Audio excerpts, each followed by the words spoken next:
Good afternoon, my vacuum cleaner acquaintances. How are you today on this grey but not raining Monday? Thought I would carry on those Turbopower videos because they seem, well, I say quite popular. People watch them. What more can you want when you lob something up on YouTube? But also, I was halfway through doing these two when my mum came home from shopping, which is basically why I jumped at the chance to do the other ones. So, home for lunch. She's not at home, so let's just have a carry on. And this is the next, I think this is the last of the sets. The next video I'm going to have to do is just the sort of random ones.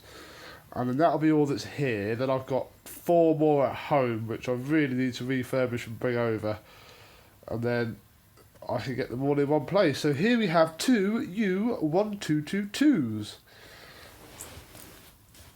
This one here is an electricity board special, and this one might be as well, but I'm not actually too sure. This one, I do have the height control knob for it. This is at home somewhere.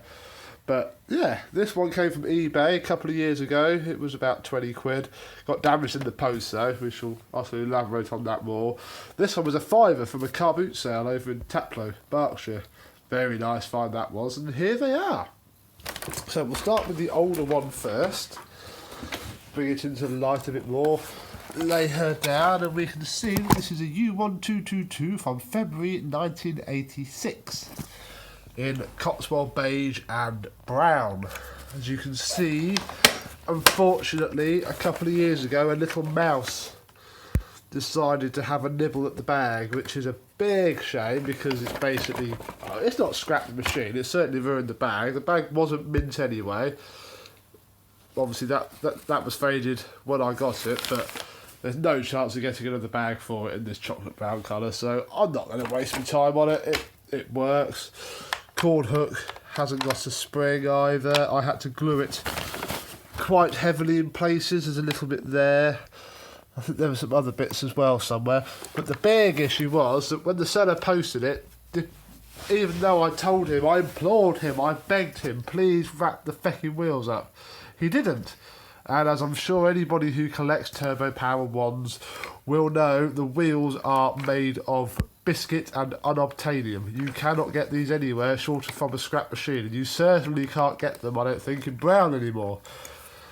See that one? In fact, here you can see where I did glue them together. These are the original wheels, but they were utterly destroyed in the bottom of the box. There we go. So you can see the lengths I've gone to. That's what this structural tape is for, because there are big chunks that were just too cracked and shattered to find. So she has a bit of a limp, the poor girl, but it's usable. It looks good from afar. It passes, I don't know if that works, sorry. It passes the 10-foot test. What more do you want? Has the air freshener, they both do actually, the air freshener slot, a beige cable. It's quite late actually. I know some of the earlier Sensortronics and whatnots had beige cables, but this does as well. In fact, there you go. You can see I've had to glue all that together as well. But it's a rare one. Let's have a look at the underside. Brush roll is very good. Base plate's a bit battered, but of course it is. There's a bit of scuffing there, but generally it's not too horrific. And yes, it does work. It's not the mintest one. I don't think I ever changed the bearings on it. So it's one that in the future I shall probably need to have a look at. But this is what it sounds like.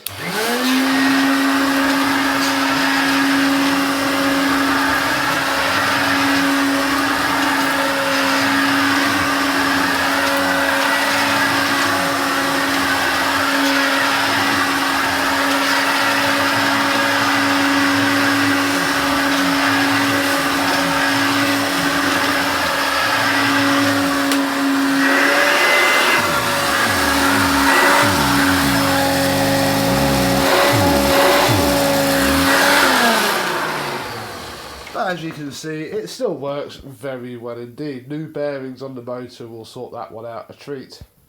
And in fact, as a little aside, here on my blog I have a brochure featuring our little junior. I've got my flash on, I can't turn it off halfway through recording, so apologies. I don't have that very nice rare looking autoflex, but I do have the 1222. So if you want to pop a look at this, it's on my blog. I think there's links all over my YouTube.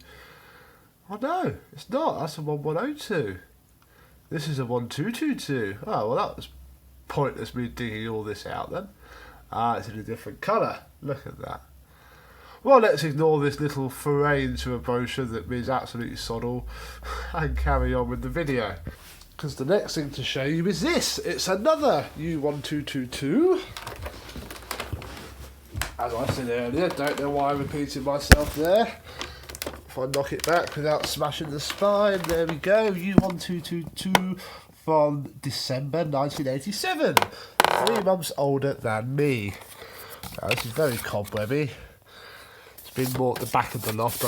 My plan is to box all these up in a sort of long-term way once I've done all these. There's a little hole in the bag that was there when I bought it.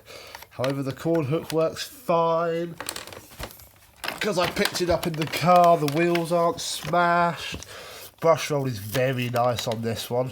This one hadn't seen much use at all. In fact, when I got it, if I remember rightly, it seized up on the pivots due to a lack of use.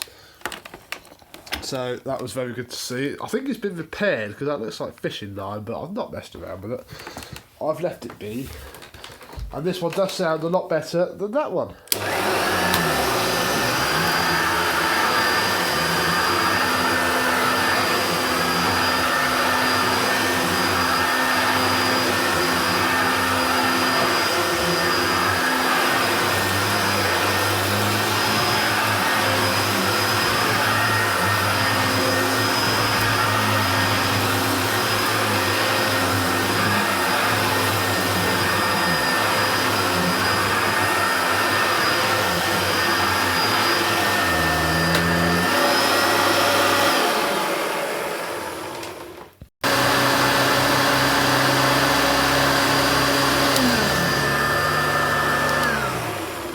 So there we go, 2 quite different U1222's. I don't know how many U1222's there were.